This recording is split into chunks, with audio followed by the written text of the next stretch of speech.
The Myth of Male Power. Why Men Are the Disposable Sex by Warren Farrel. Hi, I'm Tom Howard. I've been doing television and radio news and talk shows for close to 20 years now, and one of the most fascinating people I've ever interviewed is the man you'll be listening to on this tape, the author of The Myth of Male Power, Dr. Warren Farrel. Dr. Farrel wanted to do this book on tape as a dialogue rather than a monologue, and I was especially pleased when Simon & Schuster Audio asked me to play interviewer. Let me tell you a little of what is so remarkable and original about this author. He's someone who was on the board of directors of the National Organization for Women in New York City almost a quarter-century ago, when the women's movement was in embryonic form. Yet he's also someone who was willing to forfeit the lecture fees he was making, speaking on behalf of the women's movement, in order to articulate for men the perspectives he felt the feminist movement had been neglecting. He did this although he knew women bought 85% of the books on relationships, and that the speaking circuit was filled with government money to sponsor feminist speakers, but had no money to sponsor speakers articulating men's perspectives. On the other hand, I think you'll be impressed by the fact that he took 10 years to listen to women's perspectives before he began to speak on behalf of men. Warren Farrel's first book was The Liberated Man. That book, written in 1974, was largely from the perspective of women and feminists. 12 years later, in 1986, he wrote Why Men Are the Way They Are, which took hundreds of questions from women, questions they typically asked about men, such as why are men afraid of commitment, and answered those questions in a way that allowed women to really hear men's perspectives. Dr. Farrel researched and wrote that book during the early and mid-1980s, years before America heard of a men's movement. Why Men Are the Way They Are became an award-winning national bestseller, called by the New York Post the most important book ever written about love, sex, and intimacy.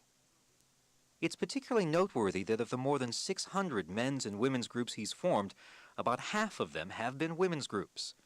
More than 150,000 women and men have attended his workshops, which is doubtless why the Chicago Tribune calls him the Glorious Steinem of men's liberation.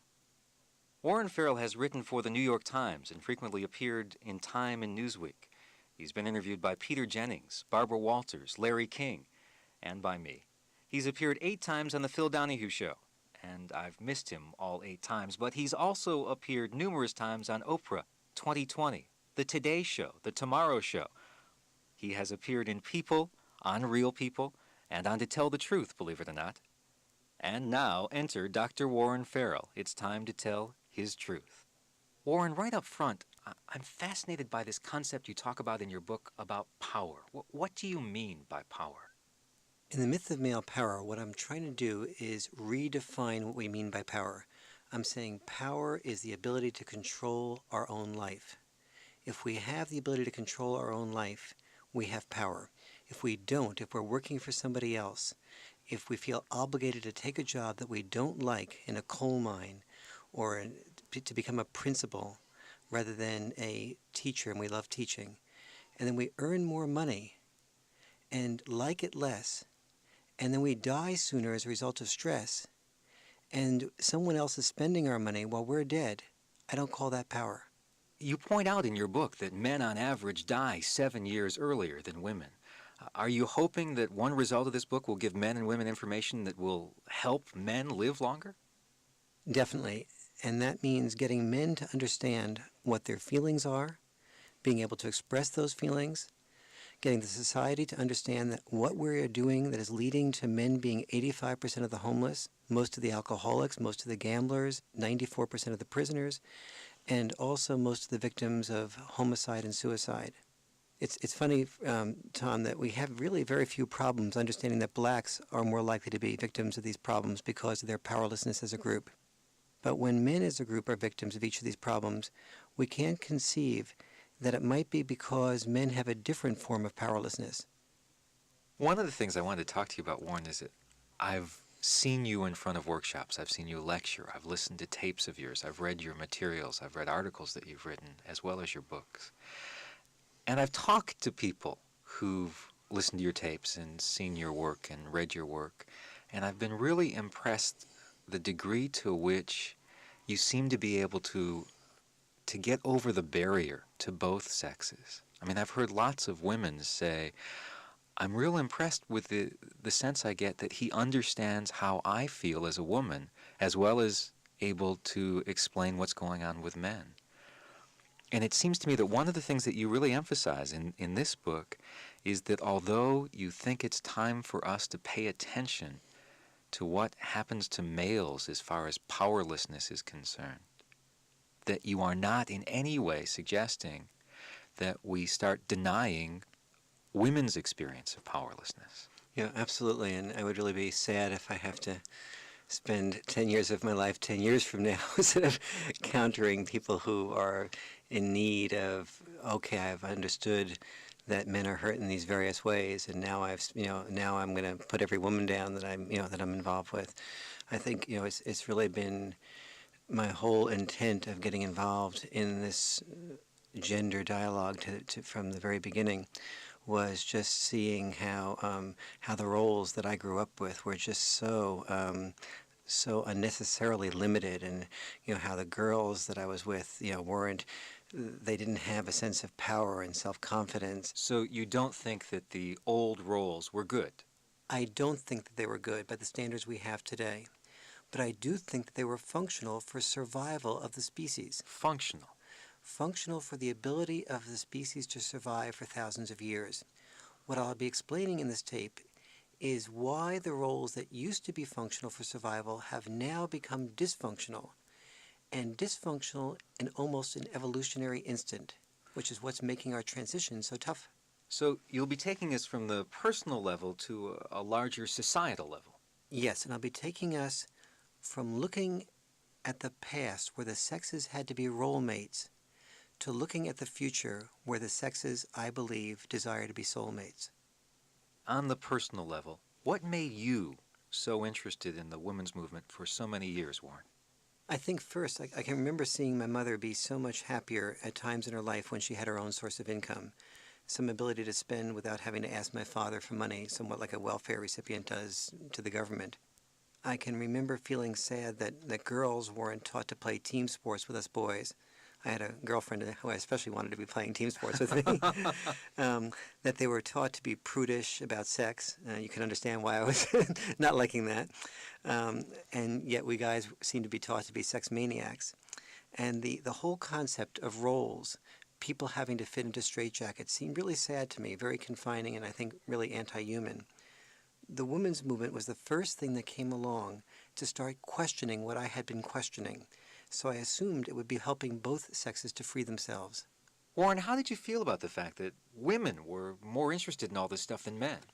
Well, I think the fact that my audiences were about 90% women and about 10% men, most of the men of whom had been dragged there by women, only reinforced my assumption that women were sort of the enlightened sex and men were the Neanderthals.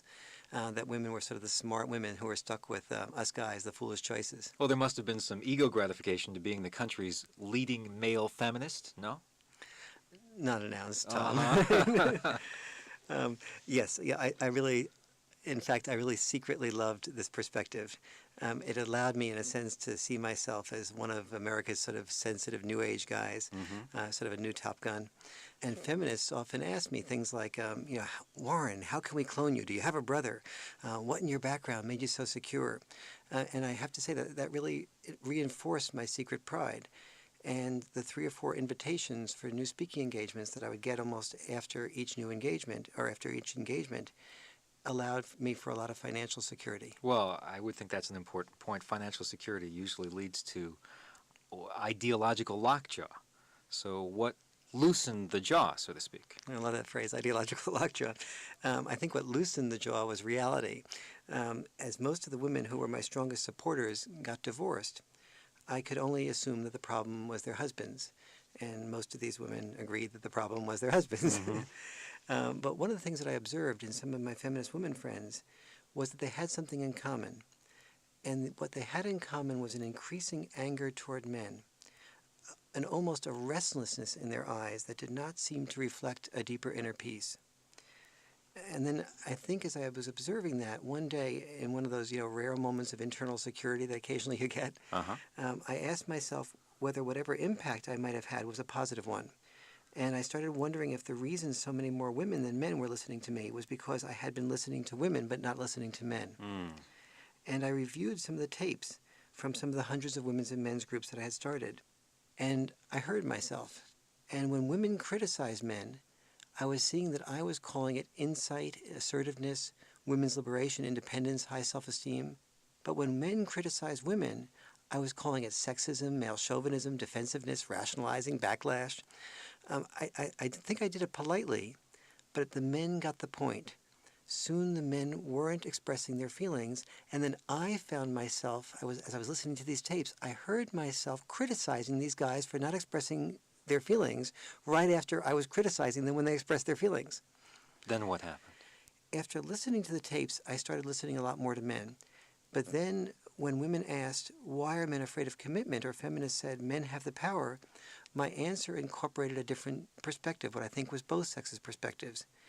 And I noticed that almost overnight, my standing ovation started to disintegrate. So you must have found that it took more internal security on your own part to be speaking on behalf of men than it had taken to be speaking on behalf of women. Or more accurately, to be speaking on behalf of both sexes rather than on behalf of only women. Ah. And yes, it did take more internal security, and it also took more financial security. I'll bet. And there's another side to that. It was women's standing ovations that dropped off, but it was also mostly women who wrote to me that these new perspectives were helping them feel a lot more loving toward their husband, their father, and their men friends. So once they heard what you had to say, they'd think about it and they'd come back to you.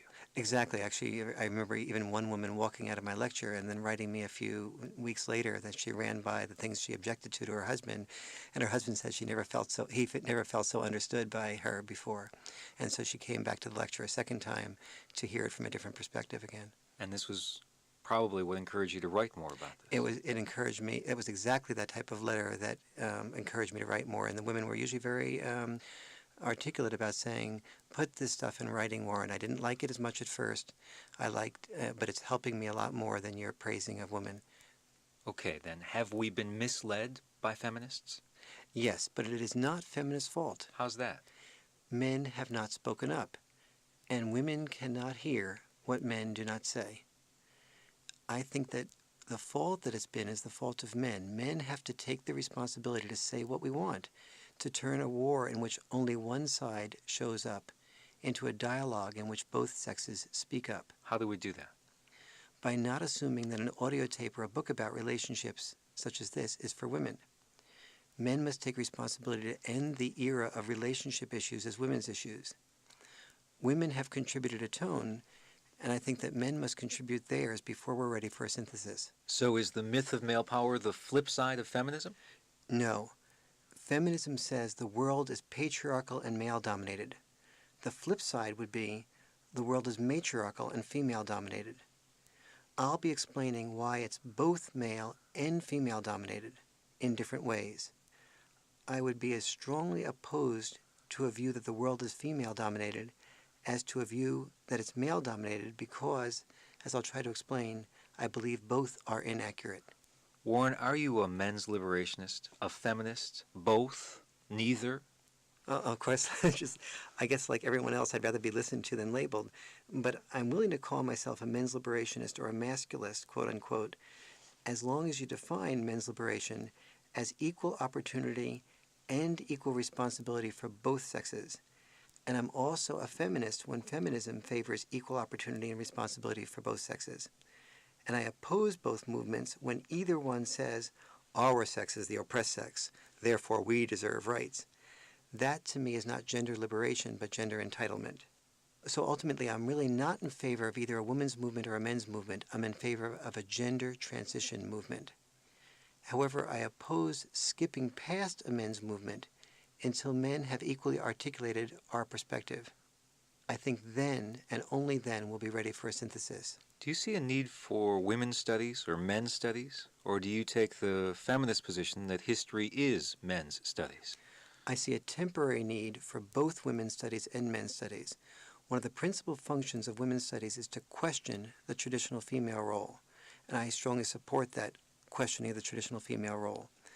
Nothing, though, that we have now questions the traditional male role in society, least of all history. History is basically something that sells to boys the traditional male role, the male role of hero and performer. Every history lesson tells a boy, if you perform, you'll get love and respect. You'll be seen on these pages. If you fail, you'll be nothing. You'll be invisible. To a boy, history is pressure to perform, not relief from that pressure. Feminism, to its credit, is relief from the pressure to be confined to only the traditional female role. To a boy, then, history reinforces the traditional male role, and therefore, because it reinforces a traditional role, it is the exact opposite of women's studies. Well, women's studies is also about women's rights, isn't it? Yes, which is why we also need men's studies. Women's studies tells women that they have the right to what was traditionally the male role. Nothing tells men that men have rights to what was the traditional female role. Example. For example, the right for a dad to have equal opportunity to be home with the children, while the mother financially supports the children and her husband. Before we continue the men's portion of gender transition, though, tell me, do you see the feminist movement as being mostly positive or negative? Actually, I cherish a lot of the contributions to the feminist movement, especially, I think, the way it's done a great deal to pave the way for flexible work schedules. I love the contribution it's made in the area of more flexible childcare options. I love the fact that because we care so much about women, we've begun developing much more improved work safety standards than we never had before. When I see girls playing team sports like baseball and soccer, it really moves me to tears, because I remember girls in my day didn't have the opportunity to do that. And as a result, they didn't understand how to separate the issue from the friendship. They took things personally. They didn't have a lot of the understandings that many girls today have when they learn to take the tough spots of losing on a team and then winning. So you cherish the positive parts of feminism, but what about the negative parts? It made us focus on the fact that working mothers worked more hours inside the home, but no one told us that working fathers work more hours outside the home. In essence, I guess feminism suggested that God might be a she, but not that the devil could also be a she. It articulated the shadow side of men and the light side of women, but it neglected the shadow side of women and the light side of men. And it neglected to acknowledge that each side, each sex, has both the shadow side and the light side within it. I know the book and the tape are called The Myth of Male Power, but are there ways that a woman experiences a greater sense of powerlessness than her male counterpart? Absolutely. For one thing, a woman's smaller size, on average, leaves her with a lot greater fear of being physically overpowered, and therefore feeling more vulnerable, especially to rape, to robbery, and to assault. And she's more likely to fear pregnancy, obviously, and date rape and aging. She receives less socialization to take a career that pays enough to support a husband and children, and therefore often feels pressure to marry men who earn more rather than choosing from all the available men. She has less exposure to team sports, with that blend of competition and cooperativeness that team sports creates. We often think of team sports as focusing mostly on competition. In fact, team sports helps a woman know when to compete and when to cooperate. Well, I suppose women even have the little problems like less freedom to walk into a bar without worrying about being bothered. Exactly. And fortunately, most industrialized nations have at least acknowledged these female experiences. The unfortunate part is that the conclusion from all this is that women have the problem and men are the problem. What's missing from that picture is the acknowledgement that men have a different experience. For example, a man who's seen his marriage become alimony payments, or his home become his wife's home, and his children become child support payments for children who have been turned against him psychologically. This man feels he's spending his life basically working for people who hate him. He feels desperate for somebody to love, but he also fears that another marriage might ultimately leave him with another mortgage payment, another set of children turned against him, and a deeper desperation. Then when he's called commitment phobic, this man doesn't feel very understood. When a man tries to keep up with these payments by working overtime, and someone accuses him of coming home late or being a workaholic, or he tries to handle the stress by drinking, and someone tells him he's a drunkard, he doesn't feel powerful, he feels powerless. What do you see as the most serious discrimination against men? Draft registration of our sons, but not our daughters. In post offices throughout the United States, selective service posters picture the body of a man with these words written across his body. Register. A man's got to do what a man's got to do. Can you imagine if a post office had a poster saying, a Jew's got to do what a Jew's got to do? Ouch. Or if because we register men to be killed off in war, and that's their role, we registered all women to produce male children to replace the men who are killed off in war. And we had selective service posters with pictures of pregnant women with these words written across the woman's body. Register. A woman's got to do what a woman's got to do.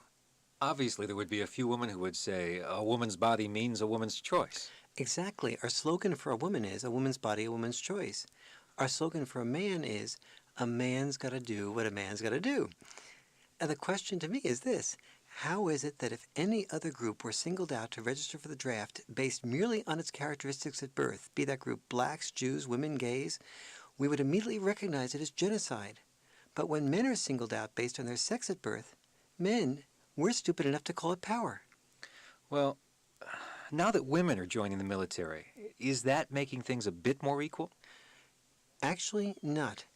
Women have equal rights to join the military, but not equal obligations to register. And once they're in the military, women increasingly have equal rights to fight in combat positions, but do not have equal obligations to be in those combat positions if they're needed.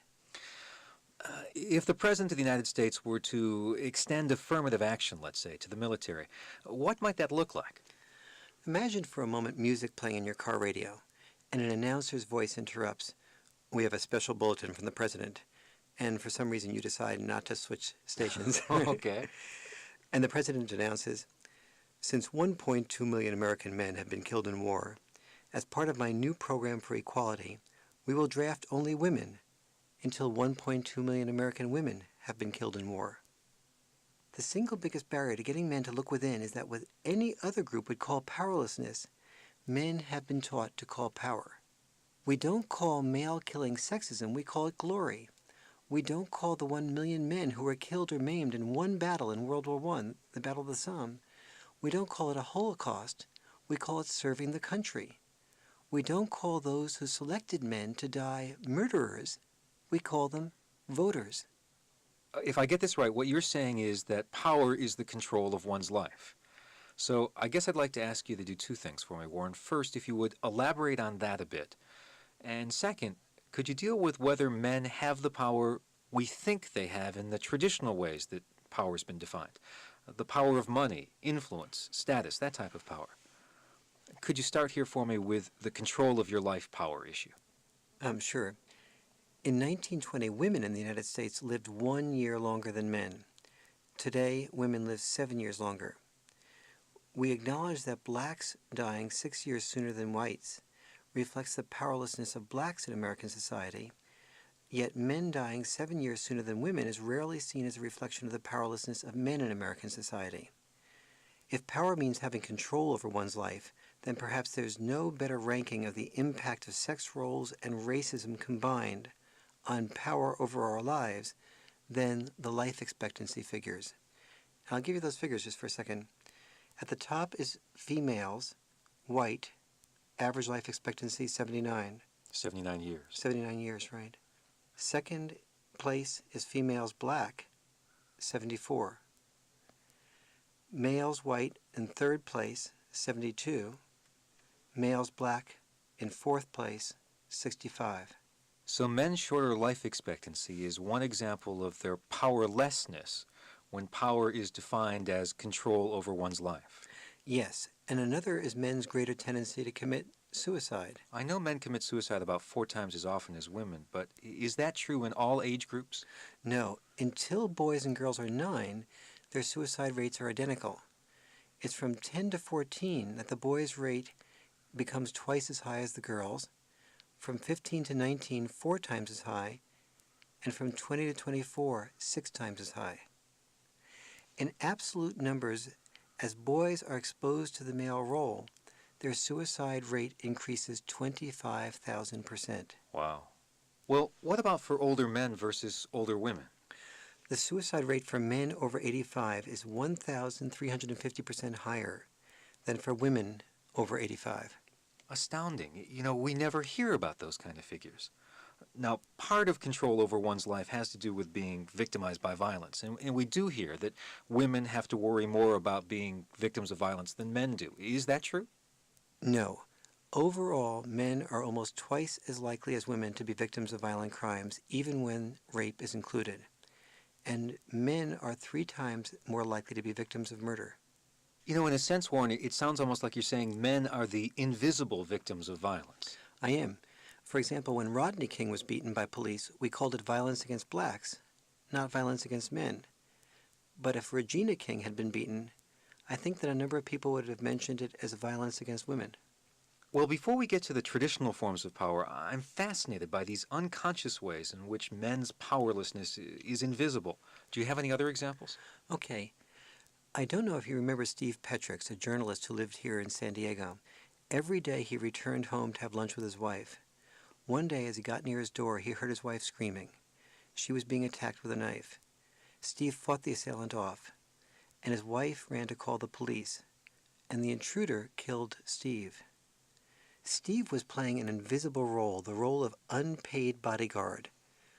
We think of men as being violent to women.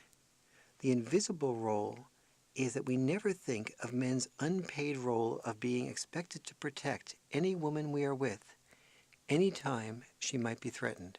Warren, you know, the subtitle of the book, The Myth of Male Power, is Why Men Are the Disposable Sex. Is this one way in which men are the disposable sex? Yes, whether it's the expectation of men to be the unpaid bodyguards, or of men to be the sex to register for the draft, or volunteer firefighters, or to be almost 100% of the members of the most dangerous professions, the hazardous jobs. These are just a few of the ways that men are expected to be the disposable sex that we don't recognize, and therefore they're invisible. Okay, well, let's move on to the traditional forms of power, like who makes the bucks. Let's get right to the nitty-gritty here. When it comes to money, what counts between the sexes is what women versus men have left when their different expenses and liabilities as a sex are subtracted from their different incomes and assets. So what we really need to get to is net worth. For example, if men make twice as much but are also the sex expected to pay more for child support, alimony, mortgage payments, then it is the net worth, not the gross income, that gives us a sense as to which sex is faring better. Women's average net worth is $14,000. Men's is $10,000. These are U.S. Census Bureau figures, and as with all the figures in this book, the details are in the endnotes of The Myth of Male Power. Put on a percentage basis, women who are heads of households have a net worth 141% that of men who are heads of households. So you're not saying women have higher gross incomes, but rather that more men are more likely to, for example, support wives than a wife is to support a husband, and therefore that his income is more likely to be divided up. Yes, and this is especially true after divorce. Divorces often mean that the woman receives the home that the man pays for and also receives the children the man pays for. It's important to note, though, that the woman does have here a time obligation, that is to spend time with those children. And she has an obligation that after divorce that most men do not have. But it is exactly this woman's time obligation that men pay for by going out and earning more. When men earn more to pay for the children and a home that they're not living in, they of course increase their gross incomes to pay for that, but not necessarily their net worth. And then, of course, if the man and woman start dating, he is more likely to pay, and she's more likely to be paid for.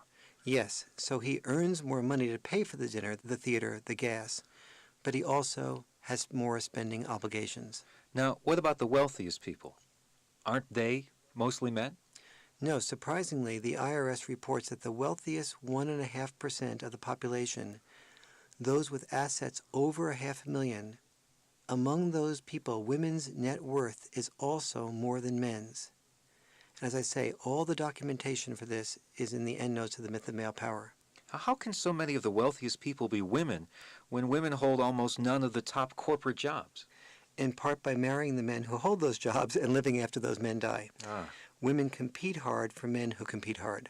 Well, if women have more net worth power, so to speak, it would stand to reason that they would also have more buying power, more spending power. Do they? Yes, they do. A study of large shopping malls, including men's shops and sporting goods stores, found that 7 times as much floor space is devoted to women's personal items as to men's. I've noticed that. Both sexes buy more for women. The key to wealth, in a sense, is not in what someone earns, it is what is spent on ourselves, either at our own discretion or what is spent on us at our hint. Overall, women control consumer spending by a wide margin in virtually every consumer category. Are you implying here that control of consumer spending by women gives women other forms of power? Yes, it does. When women both spend more and also, as they do, watch more TV in every time slot, shows can't afford to bite the hand that feeds them. Women become to TV what bosses are to employees. And what's the result of that? The Oprahs, the Donahues, and all those shows I go on that entertain mostly women by bashing men. And in primetime TV, half of the 250 made-for-TV movies in 1991 depicted women as victims, women subjected to some form of physical or psychological mistreatment, usually by men. It sounds here, Warren, like what you're saying is that part of male socialization for powerlessness is teaching men to spend more on women. Yes, a fundamental form of sexism is what I call the spending obligation gap. In restaurants, men pay for women about 10 times as frequently as women pay for men, and the more expensive the restaurant, the more the man tends to pay. Women often say, well, wait a minute, Warren, men earn more.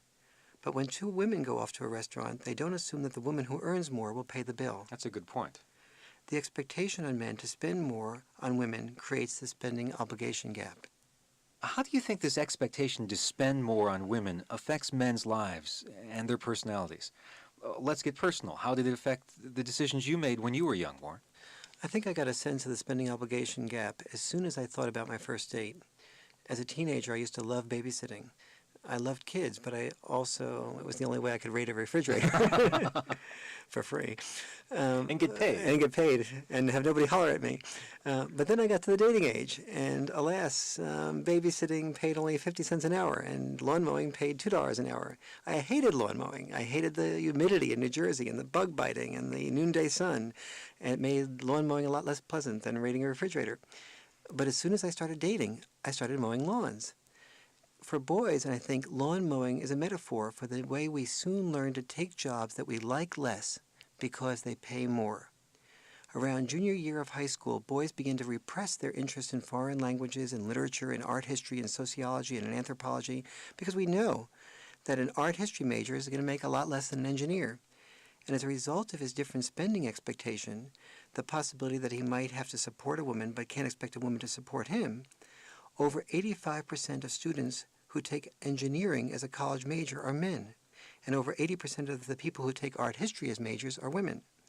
In brief, what I'm saying then is that the spending obligation that leads a man to choose a career he likes less that pays more is a sign of male powerlessness, not male power. But when he takes that job, women often assume he will pay because, quote, after all, he earns more. Thus, both sexes' expectation reinforce male powerlessness. Okay, if men have lower net worths and greater spending obligations, don't they, though, at least have greater influence power? In business and government, for sure.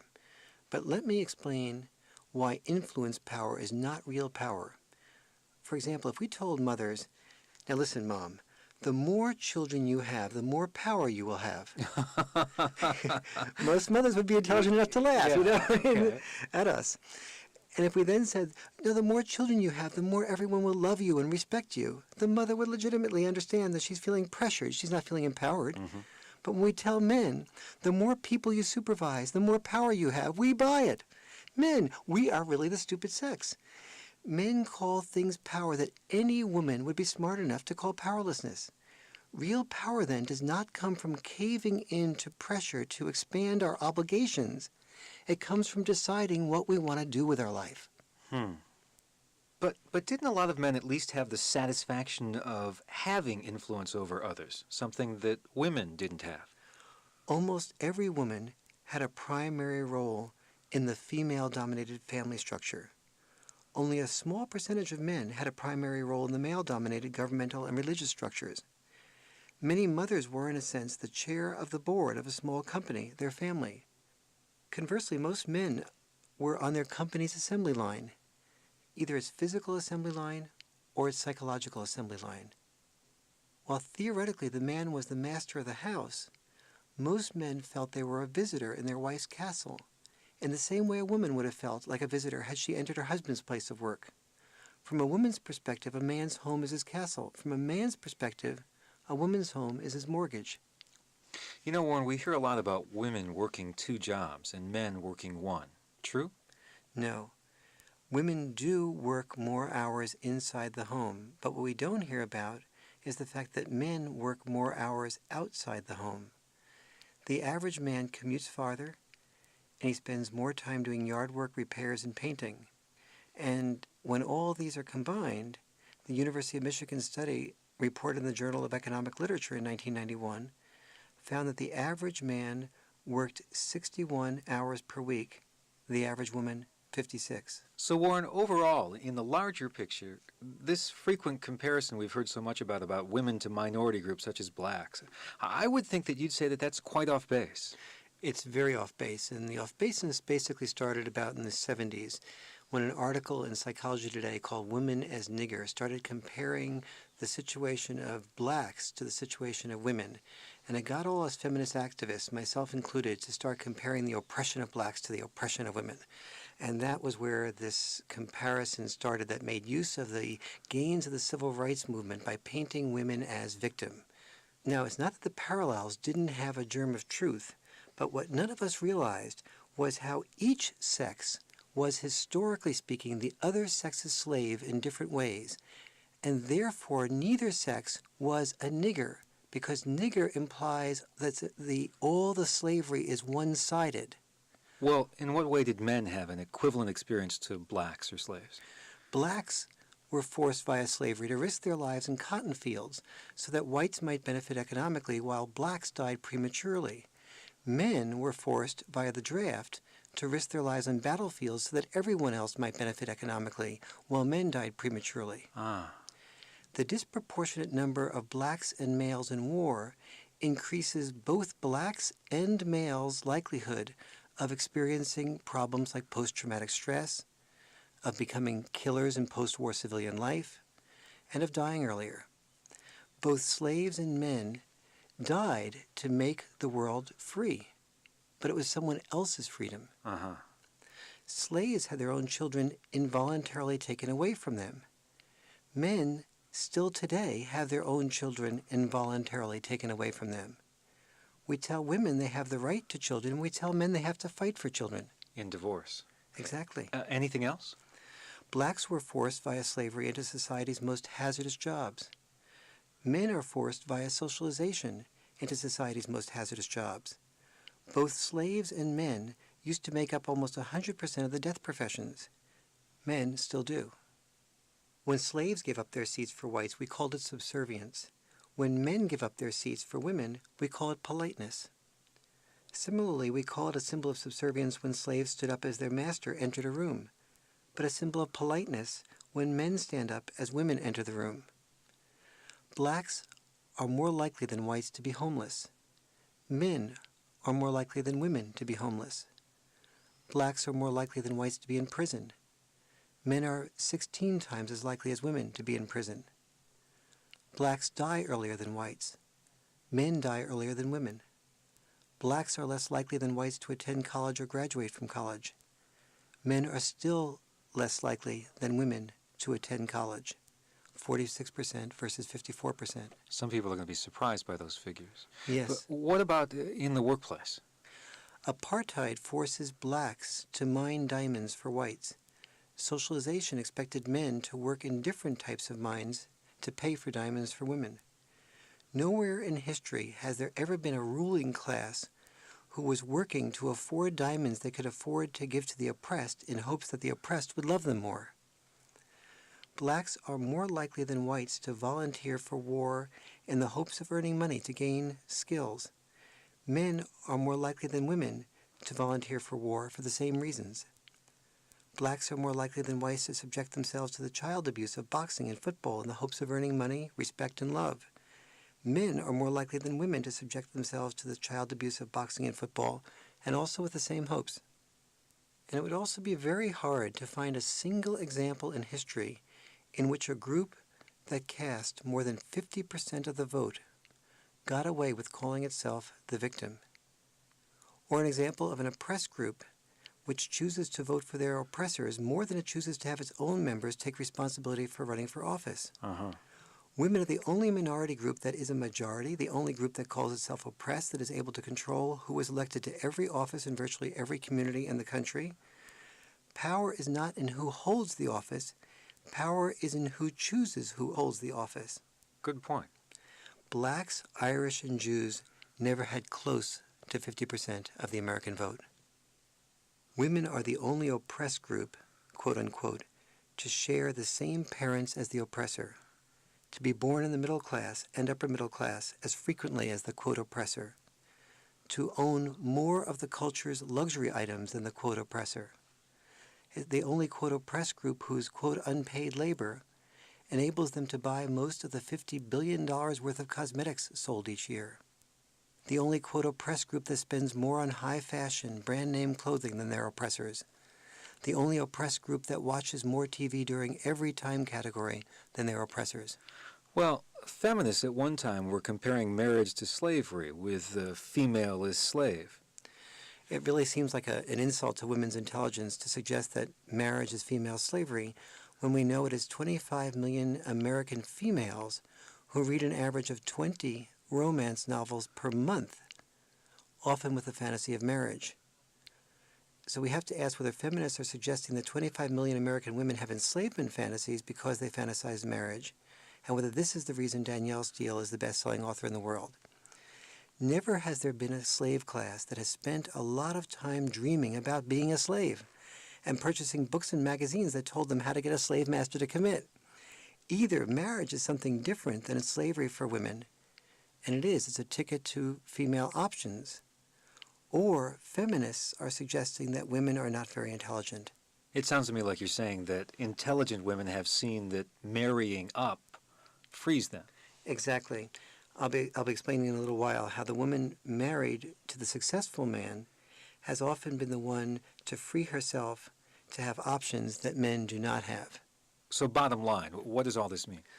By understanding that what we did to blacks was immoral, we were willing to assuage our guilt via affirmative action programs and welfare. By thinking of men and what we did to men as not being consequential and that men are the dominant oppressors who do what they do for power and greed, we feel very little guilt when men die early in the process. By believing that women were an oppressed slave-like class, we extended privileges and advantages to women that had originally been designed to compensate for our immorality to blacks. For women, and only women, to take advantage of this slavery compensation is its own brand of immorality. For men to cooperate is its own brand of ignorance. Wow. Well, are you suggesting that men did all this, Warren, because they were more altruistic, loving, and less power-hungry than women? No. Both sexes made themselves slaves to the other sex in different ways. Well, tell me about that. Why did both sexes make themselves slaves to each other? And what allows us to suddenly be able to question this whole phenomenon? For thousands of years, most marriages were in stage one. They were survival-focused marriages. After World War II, marriages increasingly flirted with stage two, a self-fulfillment focus.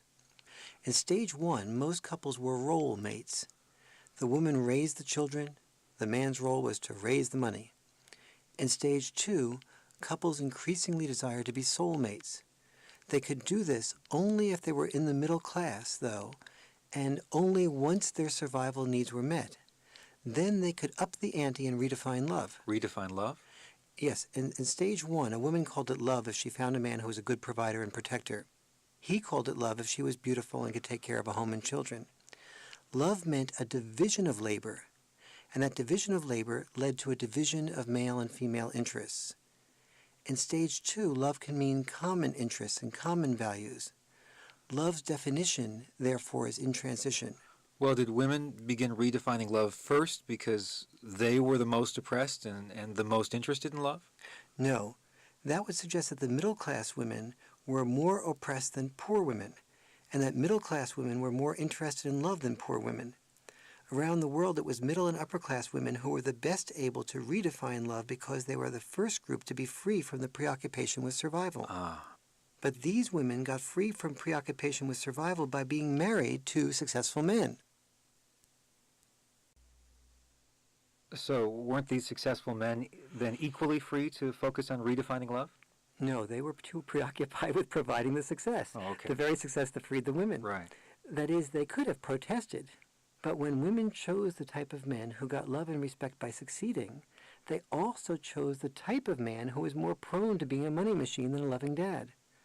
Ultimately, of course, it is men who must take responsibility for changing this role. Well, exactly what did the successful man do that freed women?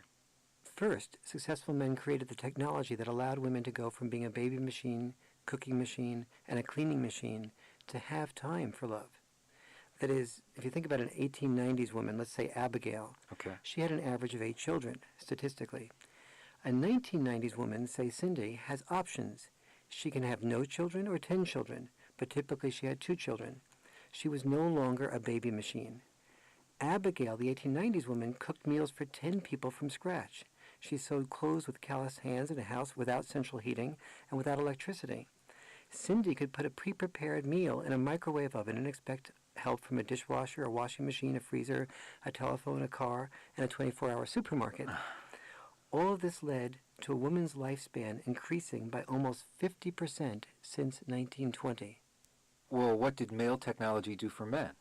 It also increased men's lifespan, but not by as much. In 1920, women lived 1 year longer than men.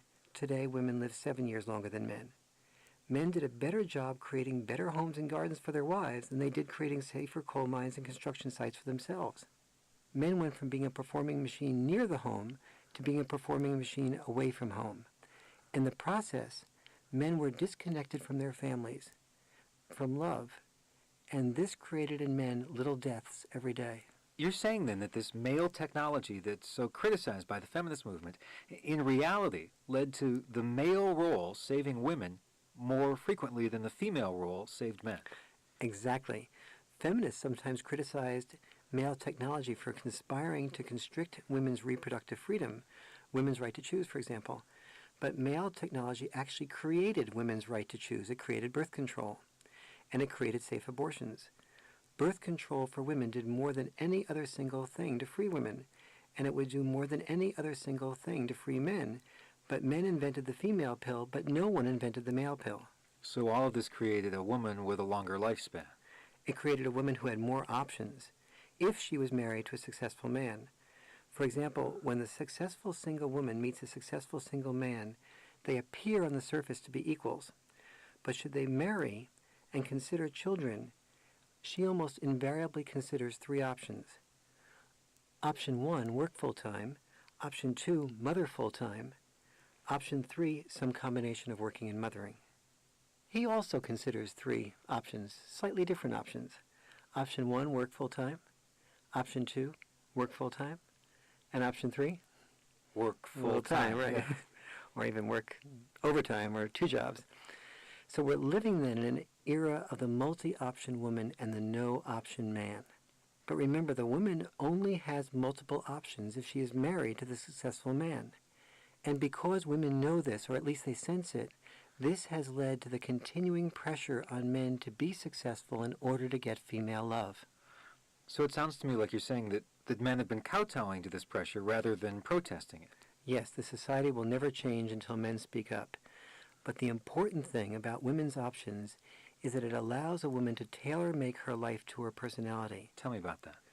Some women prefer a career, some prefer children, some prefer to mix and match either by being full-time involved with the child for a year or 2, with or without hired help, and then returning to work part-time for a while, then full-time, then not at all. All kinds of options. Exactly. For men, children means just more of the same, intensifying his commitment to the workplace. This allows very little variation to account for a variation in men's personalities. The message to men is basically like it or lump it. So feminism has not just created equality, it has created more than equality for women. Yes, had feminism focused on equality, its impact would have been more egalitarian but less politically successful. It would have had to emphasize women's responsibilities, like responsibilities for risking sexual rejection and taking sexual initiatives. The kinds of things that men have to do all the time, risking rejection whenever they approach women, that women don't. Exactly, the types of things that turn men into the jerks because they do the initiating too quickly or they don't do it soon enough and they appear like a wimp. That type of responsibility. What other kinds of responsibilities? The responsibility for saying to women, you must not just pay for men's dinners by option, but pay for men's dinners by obligation as often as men pay for your dinners. Or women, you should expect yourself to marry down economically as often as you marry up economically. Or women, choose careers that you like less to support the family more so that you can marry a man who's earning less who can support you lovingly. These things would have been far more egalitarian. Because that would have emphasized the responsibilities as well as the options. Precisely. It would have emphasized responsibilities, not just rights. But by emphasizing responsibilities, many women would have backed off and the movement would have been less politically successful. If all these things were benefiting women, why did women become so angry at men? Because the women married to successful men started to want from these men things that they didn't have, like time. Time to love. Time to come home early and pay attention to them. Vulnerability. In order to become successful, you can't be too vulnerable. Sensitivity. Characteristics which, if a man had these characteristics, they would have, as a rule, prevented him from being successful and therefore have prevented these women from marrying them and being able to up the ante. Sounds like a double bind for men. It really is. So when the women did not get these things from men, they became angry. Yes, but that was just the beginning. The anger led to women initiating divorces. 2/3 of divorces are initiated by women. 2/3? Uh-huh. And it was divorces that really created the anger. How's that? Divorce dumped women, and here's where I really feel for women. It dumped women into the workplace without workplace skills. Uh-huh. And it dumped women into the marketplace of men who were addicted not to a 40-year-old woman with 2 children, but to 2 20s. So that men wanted 2 20-year-olds instead of I see. Well, I can see where some women would get angry about all that. Yes, and feminism grew politically by adding to this anger. By feeding off the anger. Exactly. It explained to women that women, you're segregated into these lower-paying and meaningless jobs, without saying, wait a minute, women, men are also segregated into jobs, hazardous jobs, the death professions. Feminism was so powerful it blinded women to the men around them who were also segregated into different types of lower-paying, meaningless jobs. The short-order cook, for example, the dishwasher in a local coffee shop, the migrant workers who picked up the vegetables that were on her table, the custodians and car washers, the busboys, the gas station attendants. The invisible men. Exactly. And by being blinded to these men, she missed the whole picture, the larger picture, that when either sex had minimal skills, they commanded minimal wages in different types of meaningless jobs.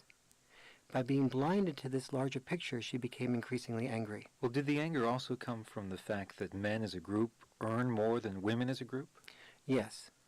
Simultaneously, feminists focused on the fact that women as a whole earned less without focusing on any of the 13 major reasons why women earn less. For example, full-time working men work 9 hours per week more in the workplace than full-time working women. So, of course, the workplace pays those men as a group more. Men are more willing to relocate to undesirable locations like Alaska to work less desirable hours.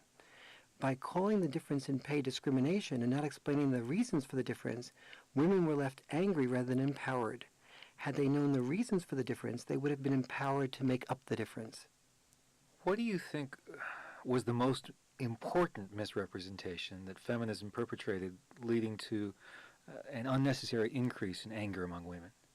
Feminism encouraged women to interpret men's tendency to earn more for different work as an outcome of male dominance rather than as a symbol of male subservience. Subservience. Exactly. They didn't see it as an outcome of male obligation, the obligation to go where the money was, not where the fulfillment was.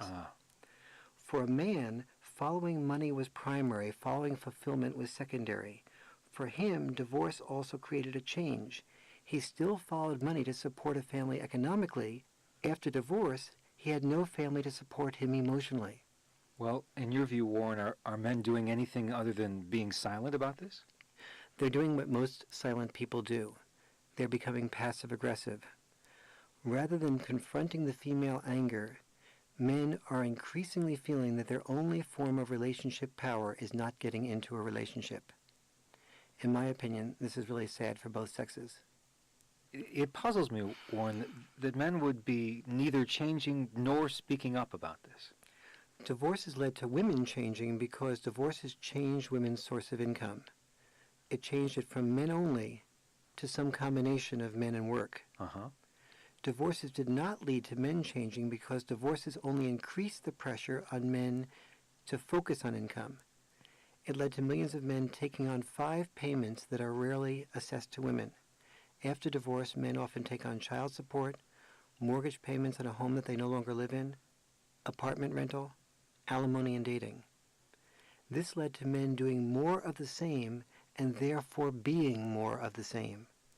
Men didn't complain because the very core of male socialization is when the going gets tough, the tough get going. That's so true. And sometimes I wonder how much women understand the degree to which we as men feel the very essence of who we are involves not complaining. So both sexes are in transition, but women, it sounds like, are handling the transition better. Yes, divorce leaves women with the primary fear of economic dependence and men with the primary fear of emotional dependence, even though both sexes experience an increase in both types of dependencies. But it's much easier for the government to help women economically than it is for the government to help men emotionally. It is easier for the government upon divorce to require the man to give the woman money than to require the woman to give the man emotional love or sexual love. You mean there's no bill in Congress to subsidize prostitution? Right. At least I haven't noticed that as part of Hillary's health plan. Do you have much hope for the future between the sexes? Yes, I do, because this is really the first time in human history that the qualities it takes to survive as a species are compatible with the qualities it takes to love.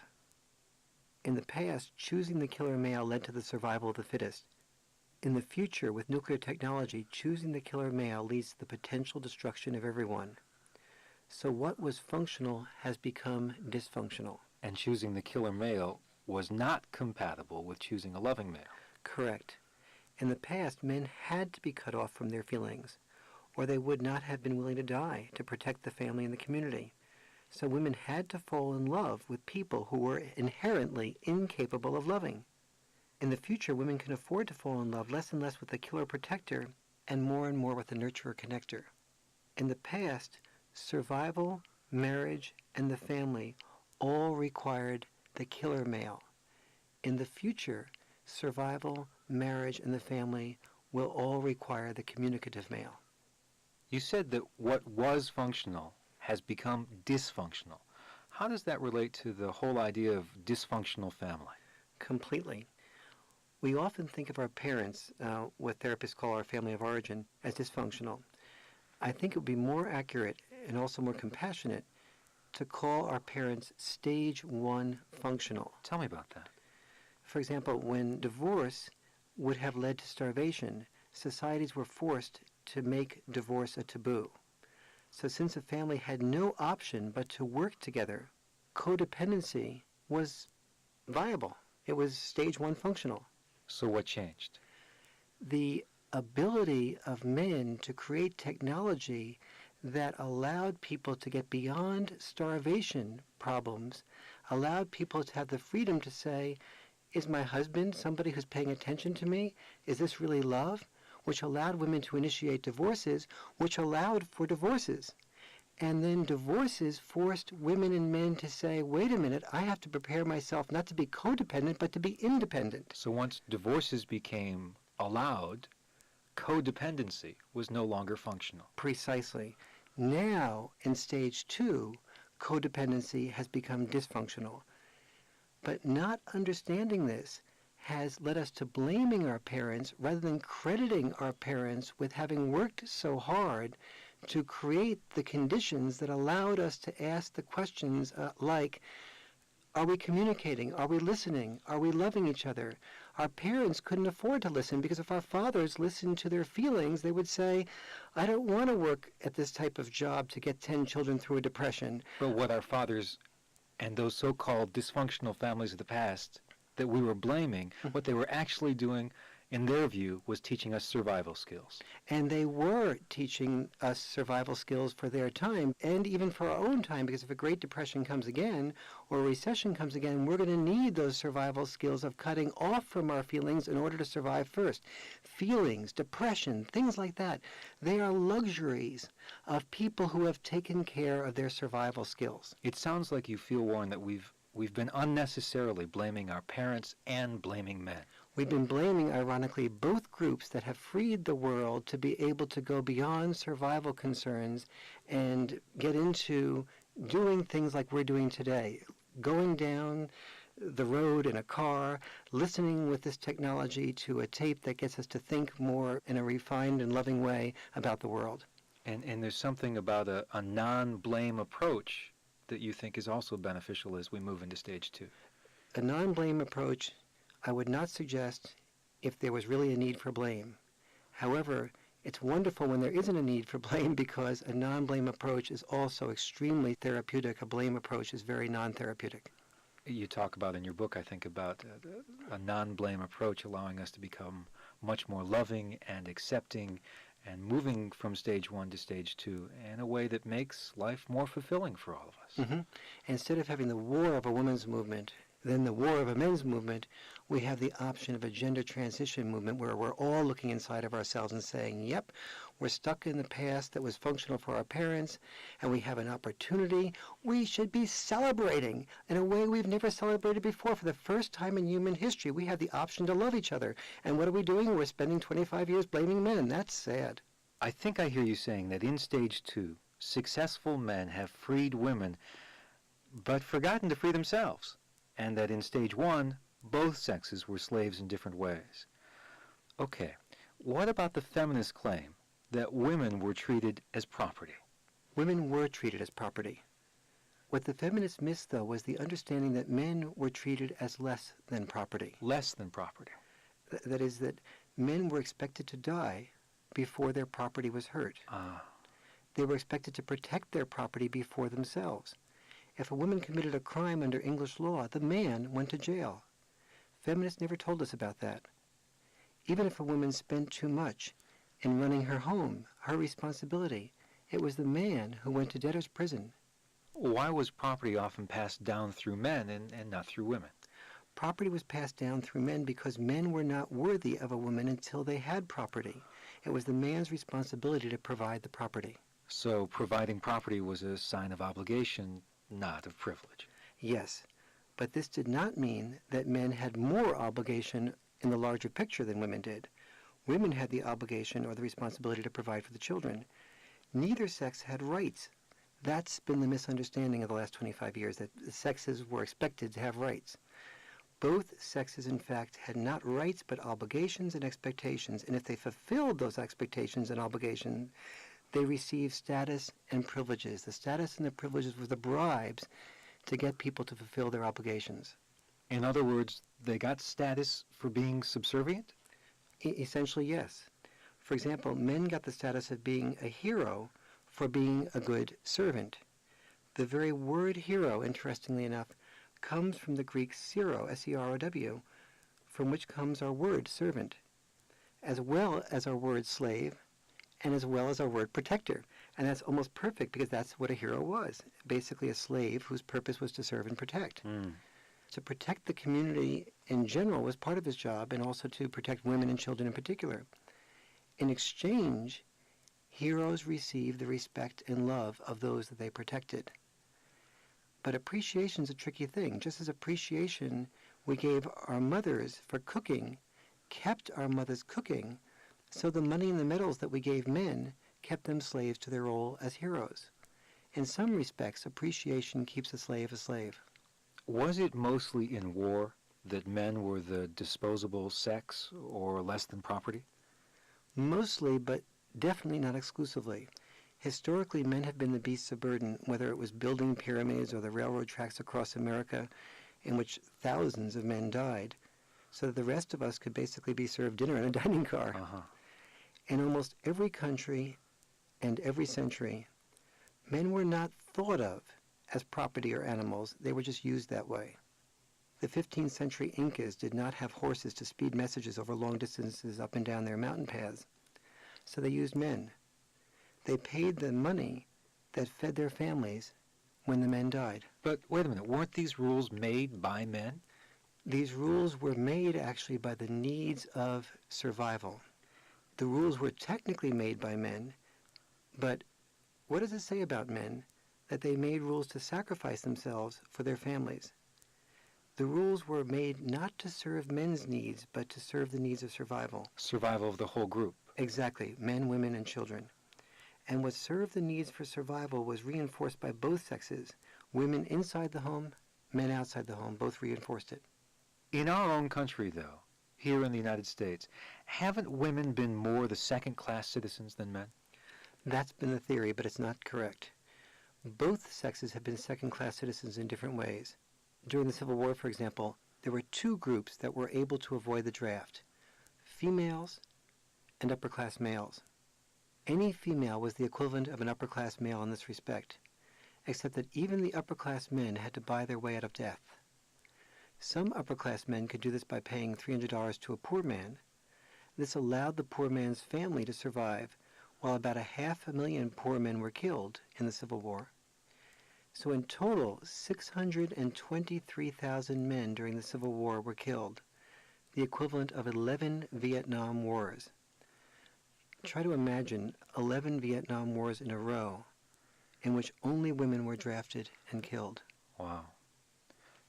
But wait a minute. One of the things that I hear so often from women, Warren, is that war is a man's thing, that men are the ones who create war.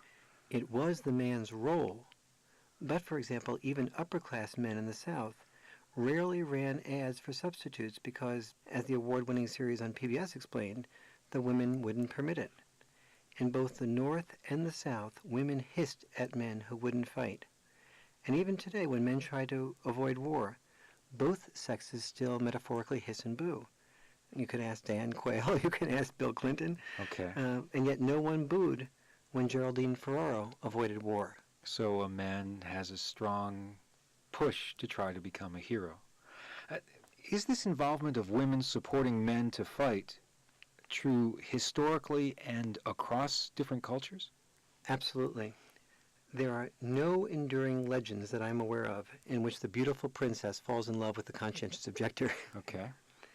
She falls in love with a prince who can provide for her or a warrior who can kill for her. Both the killer and the prince were protectors. The deeper purpose of violence against men was to prevent violence against women. Both sexes prepared boys and men through everything from circumcision to games, to endure pain, to deny pain, and to continue protecting until they died. So were women always falling in love with men who were invulnerable? No, they were falling in love with men who appeared to be invulnerable. In fact, though, the ability to kill always requires the vulnerability of being exposed to being killed. The irony of male eligibility is that it's created by vulnerability that is masked as invulnerability. And to this day, that's the male tragedy.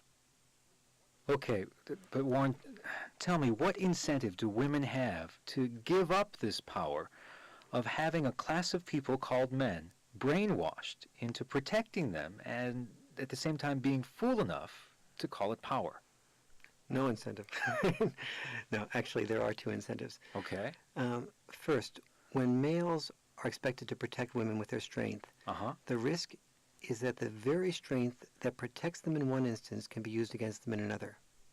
And second, the disconnection from feelings that is required to be willing to be shot at on the battlefield or hurt on the football field does not a loving man make. Okay. Thus, the athletes for whom women cheer are also the athletes that are involved in 1/3 of the campus sexual assaults. You're suggesting that we are still preparing men to be disposable. Very much so. Think of football, boxing, wrestling, ice hockey, rodeos, auto racing. Yeah, well. Probably better as auto crashing, right? Yet the U.S. Senate is proposing to make violence against women a hate crime at the same time that we are calling violence against men entertainment. The most attractive girls in almost every high school still cheer for violence against men. They even give their love in exchange for men being violent unto themselves. They give their love to the boys who play Smash Face the best. Smash Face. Smash Face. Yes. Smash Face, I assume you mean football. Exactly, that's the place on which they do their Smash Face. Basically, you can think of junior high school football especially as taxpayer-subsidized child abuse. Child abuse? Well, maybe more accurately, taxpayer-subsidized boy abuse. Every one of us who pays taxes contributes money to subsidizing this boy abuse and pacifies ourselves by calling it education. If we encourage girls to get male approval by risking spinal cord injuries, enduring concussions, and damaging their knees for life, no one would have trouble recognizing it as subsidizing violence against women. When girls do it, we abhor it. When boys do it, we cheer for it. Very simply, you're saying that we celebrate violence against men. Yes. Think of how we name football teams after violent societies. Vikings, Aztecs, Trojans, or fierce animals, tigers, bears, panthers. Even our cars are called Jaguar, Cherokee, Cougar, Fury, Stealth. Just imagine for a moment your daughter being picked up by a guy driving a Ford Ferry or a Dodge Daisy or a Plymouth Pansy. Okay. If you're getting into this, just imagine a grown man rooting for a team named not the Giants but the Munchkins, and not the Atlanta Braves but the Atlanta Sensitives. Cute. Okay, but tell me this. Almost all of us cheer for male violence in these kinds of situations. Why is that? That's a really crucial question. The answer is because, quote, our team winning really meant our society protected. Ah. The loss of a man had to be risked to prevent the loss of a society. Tell me this. Do you think that male violence is inherent? If men were inherently violent, there would be no need to create a social structure bribing men to be violent. Fortunately, when 3 conditions are met, men quickly become nonviolent. Okay, I'll bite. What are the 3 conditions? So I'm really glad you asked. First, the society has to have adequate food. Uh-huh. It has to have adequate water, and it has to be isolated from attack. Examples. During various times in their history, these conditions prevailed in Tahiti, in Manoa, on Crete, and among the central Malaysians, Samai. When men were not needed to kill, women did not reward the warriors with love, and men did not try to obtain love by killing. This was neither women's fault nor men's fault.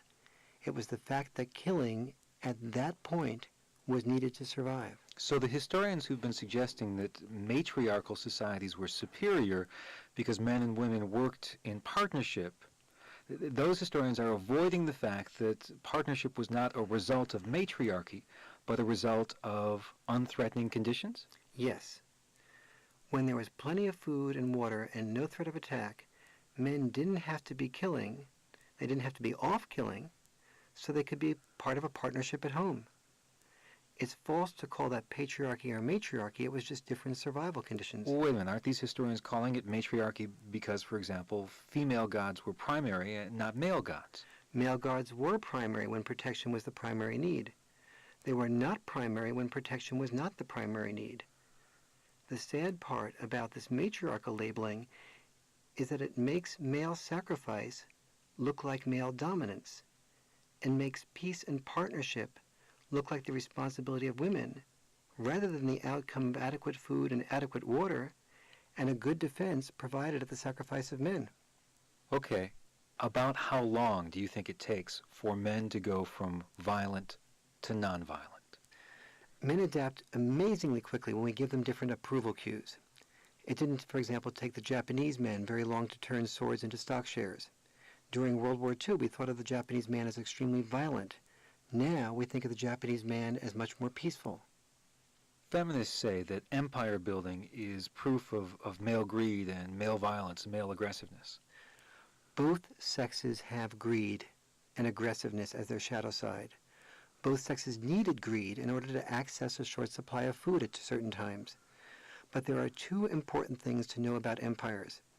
First, empires were to countries what insurance policies are to individuals. They were a source of security, both to stave off attack and to have access to food and raw materials in the event of famine or war. Second, we all complain about the killing that men do, and then we choose to live in countries like the United States, which was created as a result of the killing men did. Men died for property.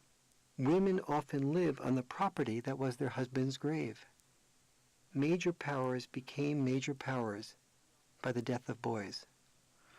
We often hear that women are nature's civilizing balance. By taking care of the killing for women, it could be said that men civilized women. Wow.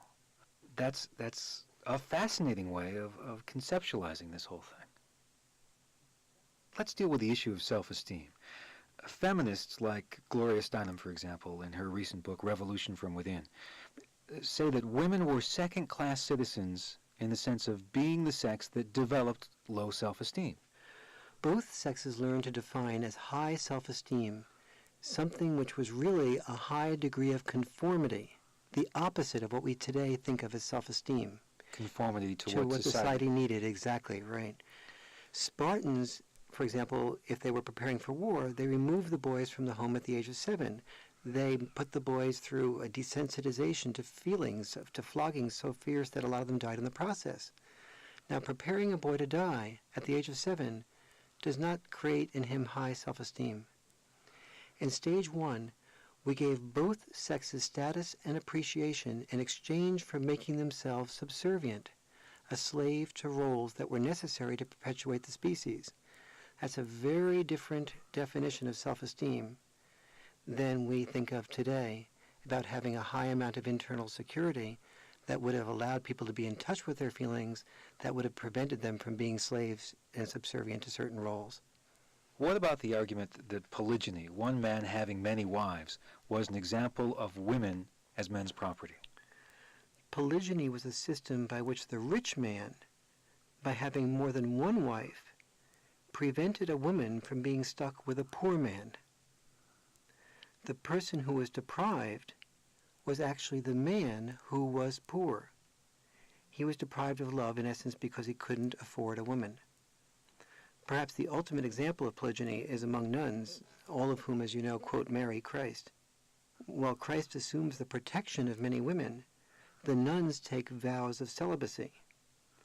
Polygyny is often thought of as a way of giving men lots of sex, but Christ's wives would not have been celibate if polygyny's primary purpose was the satisfaction of male sexual desires. Polygyny's primary purpose was, in fact, female protection by the best male saviors. Christ was the best of the saviors. Priests were the human manifestation. Priests provided protection without sexual demands.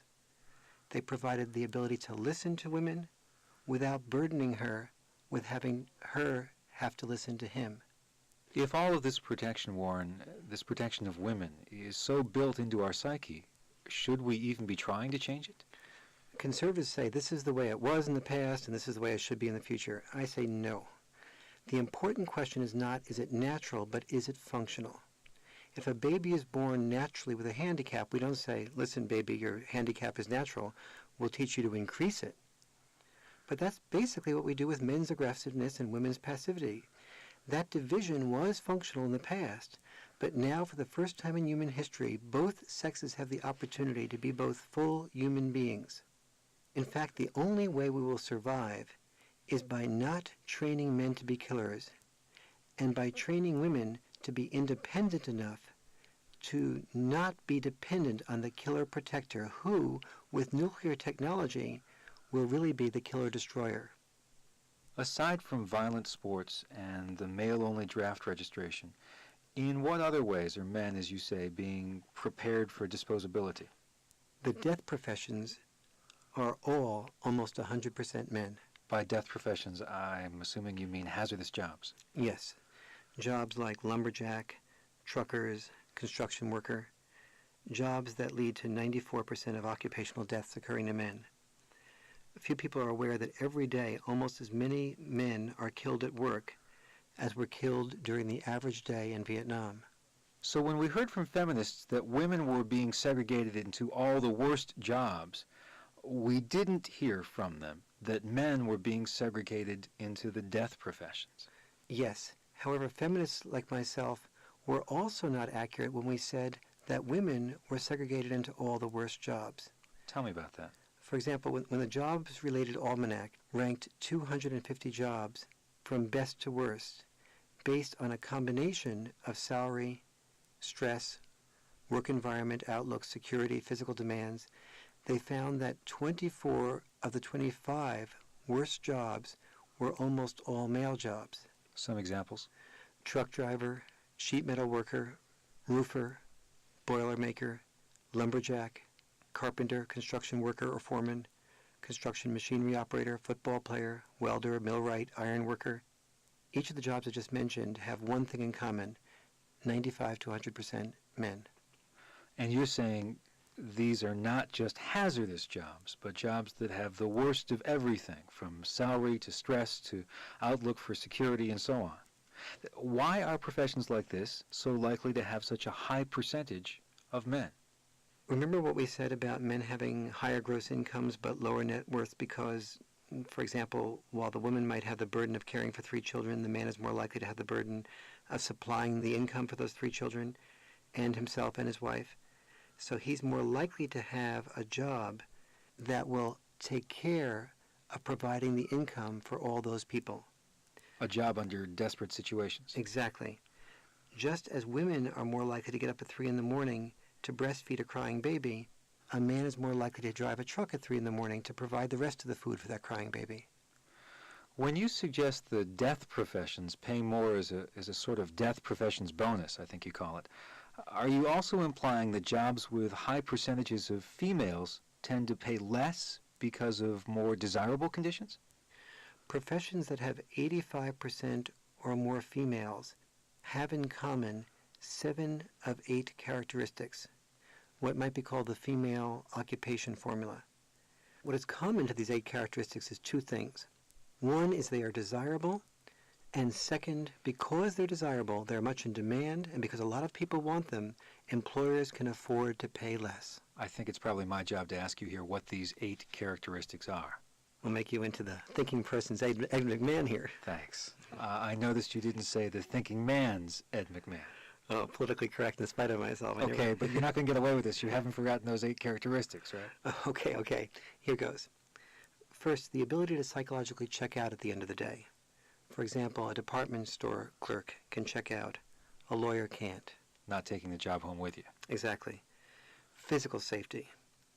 A receptionist, more likely to be female, has physical safety versus a firefighter. Okay. Indoors. Secretary, indoors. Garbage collector, male, outdoors. Desirable hours or flexible hours. A nurse has more desirable hours, more likely to be female. Medical doctor, more likely to be male, less desirable hours. No demands to move out of town or else, that is to move it or lose it. Corporate secretary doesn't have a demand to move out of town. Corporate executive does. Which is why IBM used to be called I've been moved, right? Okay. What a team. Thanks. But you're not going to get away with leaving out those other 2. Okay. The 7th and 8th desirable characteristics are 7, high fulfillment relative to training, like a woman who's a child care professional versus a man who's a coal miner. Okay. Most people would say the child care professional has a little bit more fulfillment. Contact with people in a pleasant environment is the 8th. Okay. For example, restaurant hostess versus long-distance trucker. So it's a myth, then, that women are segregated into the worst jobs. Yes, it's a myth. The worst jobs are almost all male jobs, which men take more of because, on the average, they have more mouths to feed. Well, when it comes to these hazardous jobs, is there an effort to make them as safe as possible? No. The United States has only one job inspector for every 6 fish and game inspectors. We have a worker death rate 3 to 4 times higher than Japan's. If we had the same rate, we would save the lives of about 6,000 men and 400 women each year. Or put another way, we kill about 6,000 men and 400 women each year unnecessarily as a result of our lack of attention to work safety. Many people are going to find that this is the first time they've ever heard this kind of thing. Well, why do we hear so little about the plight of these men? Partially because men don't speak up, and partially because the location of men's work. Think about the garbage man. He's outside. You don't go up to the garbage man, ask him his name, and say to him, what's your life like? What's your experience with women like? If you didn't go up to your secretary and talk to her a little bit as a person and ask her a little bit about what her experience of men was, you'd be considered a sexist. You'd be considered aloof. You'd be considered arrogant. So we find out a little bit about our secretary's experience with men, but not about our garbage man's experience with women. And that's partially because the location of men's labor is so frequently distant. It's outside the home, it's logging, it's trucking. We don't stop the logger or the truck driver or the construction worker and ask him about his experience of the world.